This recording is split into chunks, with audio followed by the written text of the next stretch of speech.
सोमवारच्या दिवशी यांना मिळालो, पण या मृत्यूलोकी आम्ही का जन्म घेतला तर कुपक दैत्य आणि ही ज्वाला राक्षसी याला मरणच तसं होतं, वरदानही होतं.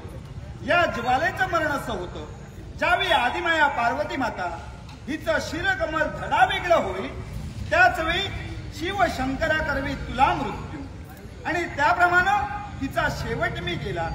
पण त्यानंतर जे नरपशुरूप इथपर्यंत आलं ते नरपशुरूप का घेतलं असेल?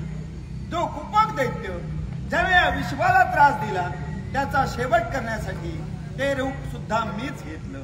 कारण त्याला सुद्धा वरदान होतं ज्यावेळी दोन भिन्न जाती एकत्र येऊन विवाह होईल, लग्न होईल त्यांचं, त्याच वेळी शिवशंकर नरपशुरूप धारण करून तुझा शेवट करेल असं वरदान होतं.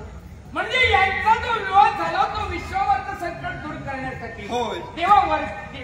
या विश्वावरचं संकट दूर केलं पण याला काहीतरी महत्व असायला या गौरीचं शिरकमल दूर झालं याला कारण एकच आहे आणि महत्वही ठेवतोय. तर ज्यावेळी आम्ही या जलतीरावर आलो हिला इच्छा निर्माण झाली जलक्रीडा करावी आणि ती कशा पद्धतीत तर विवस्त्र होऊन आणि हिच्या इच्छेसाठी आम्ही जलक्रीडा सुद्धा सुरू केली. पण जलक्रीडा सुरू असताना सर्वांचं येणं इथं झालं.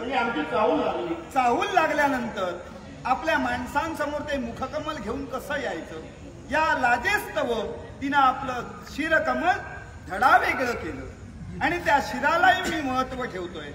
जे शिर धडा वेगळं झालं हे स्थान म्हणजे पवित्र स्थान आहे. या क्षेत्राला अखिल हे विश्व लज्जा गौरी देवी म्हणून संबोधलं जाईल.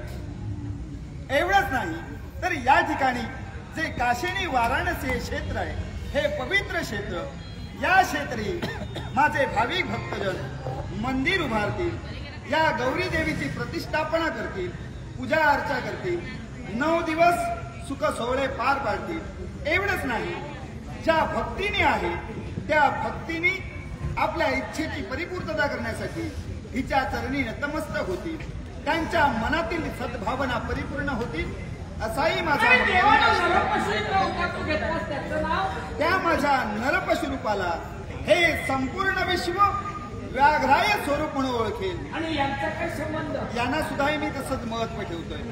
यांच्या सानिध्यात मी लहानाचा मोठा झालो म्हणून मेंढपाळांना वाघापासून भय राहणार नाही.